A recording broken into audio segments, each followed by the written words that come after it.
করে বলেছেন কক্সবাজারে যে বিরোধী দল কেন বাজেটের সমালোচনা করে। প্রধানমন্ত্রীর মন খারাপ দেখে আমাদেরও মন খারাপ। আমরা চেয়েছিলাম আপনার বাজেটের প্রশংসা করতে, কিন্তু আপনি দুর্নীতির রাস্তা বন্ধ করেন নাই, লুটপাটের রাস্তা বন্ধ করেন নাই, ব্যাংক দখল বন্ধ করেন নাই। ফলে আমরা জানি না এই বাজেটের কত টাকা জনগণের উন্নয়নে ব্যয় হবে, কত টাকা আপনার দলের নেতা কর্মীর পকেটে যাবে। আপনি একটা বাজেট দিয়েছেন যার সাথে বাস্তবতার কোনো সম্পর্ক নাই। জনগণকে স্বপ্ন দেখাচ্ছেন, যেই স্বপ্ন পূরণ করতে আপনি চূড়ান্তভাবে ব্যর্থ হবেন। একটা বাজেট দিয়েছেন যেই বাজেটকে বাস্তবায়ন করতে হলে আপনাকে কয়েক লক্ষ কোটি টাকা ঋণ নিতে হবে বিভিন্ন দেশ থেকে। ফলে এই বাজেটের সমালোচনা, যৌক্তিক সমালোচনা বিরোধী দল হিসেবে আমাদেরকে করতেই হবে।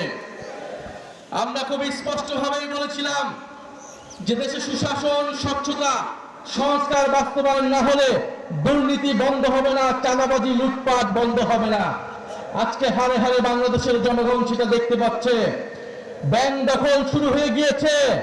ইসলামী ব্যাংকে নতুন করে আবার এসআরএমের হাতে তুলে দেওয়ার বন্দোবস্ত করছে।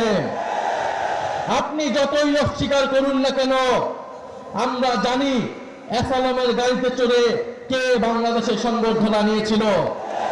এসআরএমকে কারা প্রোটেকশন দিচ্ছে বাংলাদেশের জনগণ জানে। ইসলামী ব্যাংককে কাদের হাতে তুলে দেওয়া হচ্ছে এটাও বাংলাদেশের জনগণ জানে। বাংলাদেশের জনগণ জানছে, কিন্তু বাংলাদেশের জনগণ এটা মেনে নেবে না। বিদ্যুতের দাম নজিরবিহীনভাবে বৃদ্ধি করা হয়েছে। গ্রামে গঞ্জে কোথাও বিদ্যুৎ পাওয়া যাচ্ছে না, দিনে 8 বার 10 বার করে লোডশেডিং হচ্ছে। বিদ্যুতের দাম এই সরকারকে বাড়াতে হবেই, কারণ এই সরকার আওয়ামী লীগের সরকারের করা অসম চুক্তিগুলো এখনো বহাল রেখেছে। আপনি আদানির চুক্তি আপনাকে বাতিল করতেই হবে, না হলে আপনি বিদ্যুতের দাম কোনোদিনই বাংলাদেশে কমাতে পারবেন না।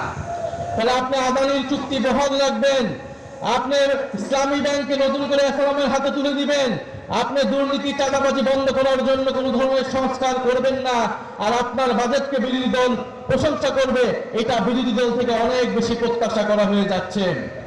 ফলে সরকারের কাছে আমরা বলবো যে বাজেট দিয়েছেন, এই বাজেট বাংলাদেশের জনগণের কোনো ধরনের অর্থনৈতিক পরিবর্তন করতে পারবে না।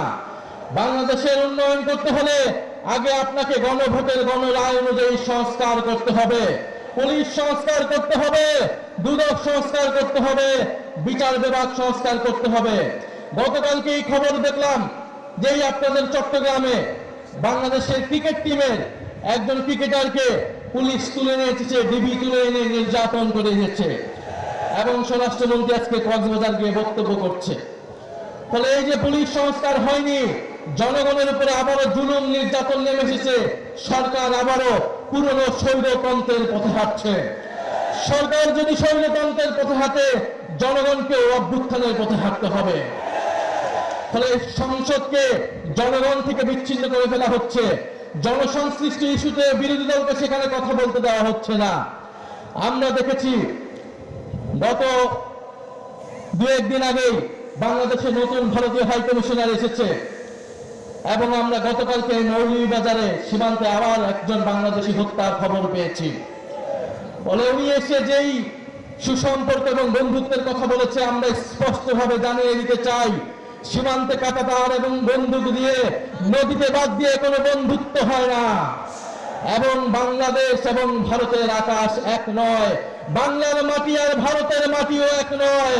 সেই ফয়সালা 1947 সালে হয়ে গিয়েছিল। 1947 সালে ফয়সালা হয়ে গেছে বাংলা স্বাধীন সার্বভৌম হবে। 1971 সালে ফয়সালা হয়ে গিয়েছিল। 2024 সালে পুনরায় আবার ফয়সালা হয়ে গিয়েছিল বাংলাদেশে কোনো আধিপত্যবাদী শক্তি থাকবে না, বাংলাদেশে কারোর সাথে বাংলাদেশ আপোষ করবে না। মর্যাদা এবং ন্যায় নীতির ভিত্তিতেই বাংলাদেশ সকলের সাথে সম্পর্ক তৈরি করবে। প্রিয় চট্টগ্রামবাসী, আপনাদের কাছে এটাই অনুরোধ, এটাই আহ্বান নিয়ে এসেছি যে 11 দলীয় ঐক্য মাঠে আছে, জনগণের সাথে আছে, এবং আমাদেরকে প্রথম থেকেই, শুরু থেকে এই নতুন গজিয়ে ওঠা স্বৈরতন্ত্রকে ঠেকিয়ে দিতে হবে। সরকারকে সর্বস্তরেই জবাবদিহিতার আওতায় আনতে হবে। আমরা দেখেছি কয়েকদিন আগে চট্টগ্রামে তারা জুলাইয়ের গ্রাফিতি মুছে ফেলতে চেয়েছিল, আপনারা সেটা ঠেকিয়ে দিয়েছিলেন।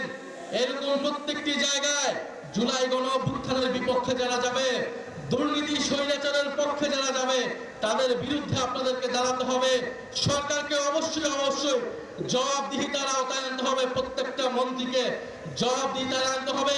সেই দায়িত্ব আমরা সংসদে পালন করব এবং আপনারা যারা মাঠে আছেন, জনগণের নেতৃত্ব দিচ্ছেন, আপনাদেরকেও সেই দায়িত্ব পালন করে যেতে হবে। সরকারের হাতে খুব বেশি সময় নেই যদি সরকার এইভাবেই চলতে থাকে। ফলে সরকারের প্রতি আমরা আহ্বান জানাবো, জনগণের পক্ষে আসুন, জুলাই গণ অভ্যুত্থানের পক্ষে আসুন, নতুন বাংলাদেশের পক্ষে আসুন। আমরা সকলে মিলে ঐক্যবদ্ধভাবে এই বাংলাদেশকে আবার নতুন করে গড়ে তুলবো ইনশাআল্লাহ।